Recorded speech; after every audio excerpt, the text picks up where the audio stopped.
Hi. So for my math autobiography, I decided to kind of use Fig Jam here for my little um, kind of examples and stuff. So my background with math was I was always really, really good at math as a kid. But I started to kind of struggle when I got into high school with geometry.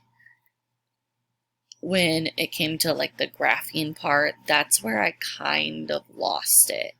But I remember always being, when I was younger, super good. I loved playing around the world, and I normally ended up always being the champ, especially when it came to multiplication and division. I don't even really remember how I picked it up so quickly, but I learned it literally like that. But then I also really enjoyed like always finding like the missing variable and all that.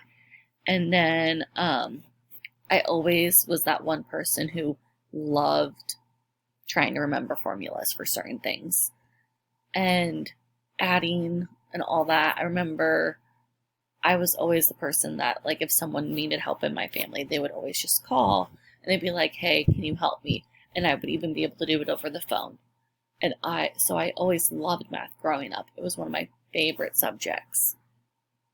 And then when it came to the graphing, that's where I kind of lost it. I still do really like math, but that's where I struggle. And then I remember like the way we used to add and the way we learned to multiply. But when I nannied a couple years ago, my oldest kid that I was nannying, when they were learning how to multiply, they would do like this number thing on their fingers. And I'm like, what are you doing? So that's with the way like things are changing. I don't like know that kind of tool. So that would be something like new I would have to learn if that's the way that they're trying to teach. And I know like adding and multiplying like that when it comes to double digits, they sometimes change the way that we teach them now compared to the way that we learned. So things like that would be a bit of an adjustment for me. But I still really do enjoy math. And I think learning how to do those things would be good, and having different options for everybody because everybody does learn a different way is a really good choice. But I think overall, math is still probably my favorite subject.